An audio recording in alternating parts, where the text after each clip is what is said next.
Naam, habarini za saizi mabibi na mabwana wana Afrika wote popote mliko ulimwenguni. Niko katika jiji la Nairobi, maeneo ya Kariakoo, hapa Paradise. Paradise hapa tumetembelea leo katika duka hili. Madhumuni ni kitu kimoja tu. Tunataka kuja kujifunza elimu ya alama za matambiko. Elimu ya alama za matambiko. Kuwa nami katika upande wa elimu hii, kwa sababu wengi wao huwa ukizungumzia habari za alama za matambiko wanashindwa kuweza kuelewa alama za matambiko ni vitu gani. Sasa leo nimekuja hapa maeneo ya Paradise.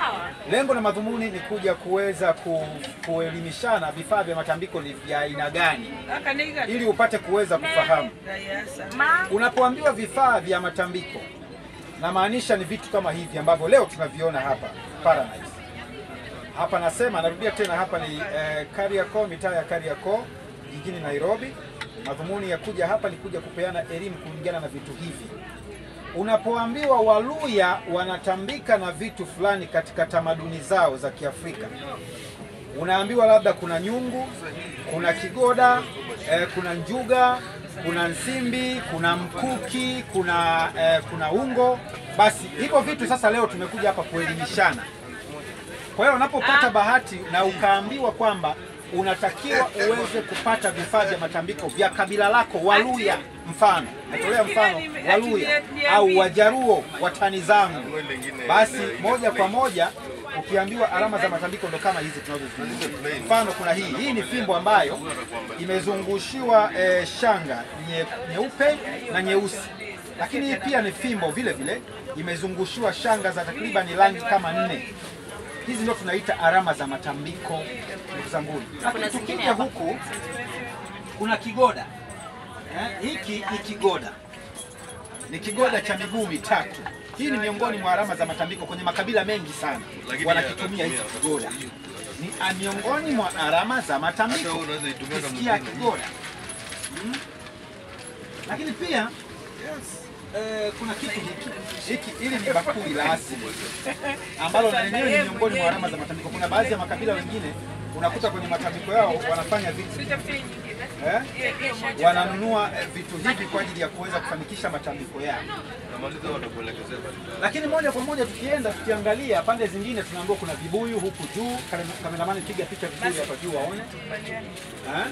Kuna vibuyu kama hivi unavyoviona hivi. Hivi vyote ni vibuyu ambavyo mara nyingi hutumika katika alama za matambiko. Vyote hivi kama tunavyoviona hapa, hizi zote ni alama za matambiko katika upande wa makabila mbalimbali. Halikadhalika vitu ni vingi, tukiangalia kama vibuyu hivi. Zote hizi ni alama za matambiko. Ukisikia alama za matambiko ni vitu kama hivi. Hizi ndio alama za matambiko za makabila mbalimbali. Vibuyu vyote hivyo kama unavyoviona. Hizi zote tunapozungumzia alama za matambiko ni vitu hivi, ndugu zanguni. Tuwe waelewa katika hilo ili kesho tusije kuuliza tena. Elimu inaendelea kutolewa kwa Wanaafrika wote ili tuweze kufaidika, kuweza kujua tamaduni zetu ziko vipi. Kwa hiyo ukisikia alama za matambiko, ndugu zanguni, ndio kama hizo. Kuna miko hapa. Hizi ni miko za asili. Kameramani piga waone hizi miko za asili. Lakini pia kuna usinga. Ukisikia usinga ndio huu ni usinga, ni miongoni mwa alama za matambiko kwenye makabila mbalimbali. Iwe Tanzania, iwe Kenya, iwe Uganda, iwe Malawi, iwe South Africa, alama za matambiko mara nyingi huwa zinaingiliana. Lakini pia kuna ngao. Ngao ziko huko, tutatoka nje pia mtaziona ngao. Hizo zote ni miongoni mwa alama za matambiko za makabila mbalimbali. Unapoambiwa alama za matambiko, alama za matambiko zako wewe kabila la Mluya au kabila la Mjaruo zina kosti labda shilingi 45,000 za Kenya, 35,000 za Kenya au shilingi 20,000 za Kenya.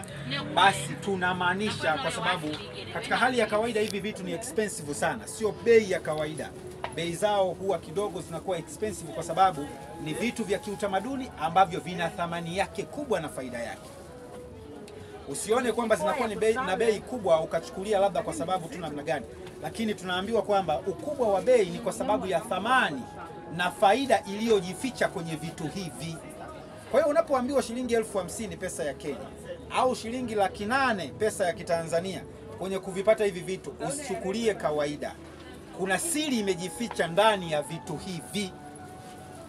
Nafikiri elimu niliyoitoa leo ni elimu ambayo inajitosheleza vizuri kabisa, na hizi ni kofia. Hizi ni kofia, ni miongoni mwa kofia za asili ambazo zilikuwa zikivaliwa na machifu kipindi hicho. Kwa hiyo ndugu zangu, tunapozungumzia vifaa vya matambiko, nafikiri mtakuwa mmenielewa vizuri tena kwa kina kabisa katika upande huo. Halikadhalika tunaona hiki ni kibuyu ambacho kina miguu mitatu pia.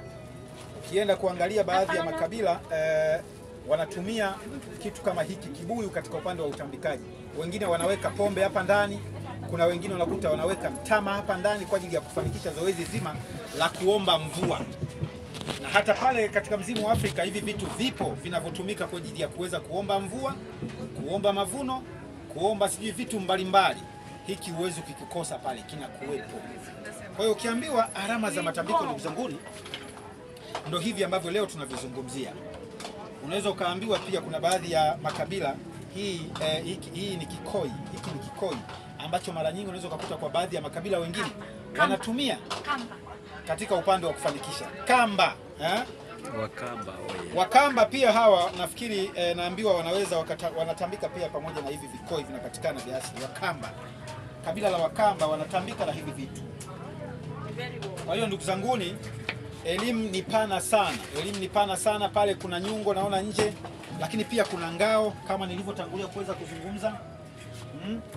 Hii ni ngao ambayo makabila mengi pia hutumika katika upande wa kuzitumia ngao kwenye shughuli zao za kimatambiko. Sasa leo nimeona ni share na nyinyi kidogo ili muweze kupata elimu. Hii ngao unaweza ukaambiwa ni bei kubwa tu. Unaweza ukaambiwa hata shilingi 3,000 pesa za Kenya au ni shilingi 2,000 pesa za Kenya, inategemea. Kwa hiyo usishangae kununua shilingi 2,000 hii ngao. Kuna siri imejificha hapa. Na ndipo unaona hata bei zake zinakuwa ni expensive sana. Sio swala la mchezo. Kwa hiyo ndugu zanguni, tunapozungumzia alama za matambiko za makabila mbalimbali Afrika Mashariki, ndio hivi vitu hivi ambavyo tunaviona hapa leo katika mtaa wa Kariakoo.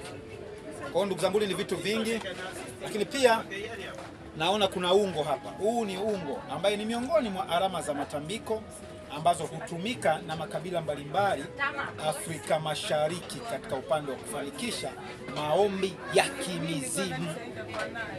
Nafikiri mtakuwa mmenielewa vizuri nikiwa katika jiji la Nairobi hapa, mtaa wa Kariakoo, katika duka maalum ambalo linauza vifaa hivi vya matambiko. Halikadhalika kuna kioo.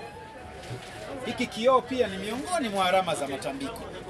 Miongoni mwa alama za matambiko kwa baadhi ya makabila hutumia kutambika au kuomba mizimu kupitia vioo. Kwa hiyo hizi zote ndugu zanguni ni alama za matambiko ambazo zinapatikana hapa katika duka letu hili lenye kubeba kacha zote za asili. Hiki ni kigoda cha kukalia. Unaweza ukaona faida hiyo sasa. Kwa kule Tanzania kigoda hiki kinatumiwa sana na kabila la Singida pale. Watu wa Singida hutumia sana kigoda cha namna hii cha ngozi kwa ajili ya kuweza kufanya matambiko na kukalia pia. Kwa hapo Tanzania, kwa hapa Kenya sijajua ni kabila gani mara nyingi hutumia kiti hiki cha miguu minne cha ngozi. Sijajua ni Waluya au ni nini, lakini nafikiri mtakuwa mmenielewa vizuri kwa uchache. Ndugu zanguni, itoshe tu kusema asanteni kwa niaba ya wote mlioshiriki katika upande wa klipu hii ndogo.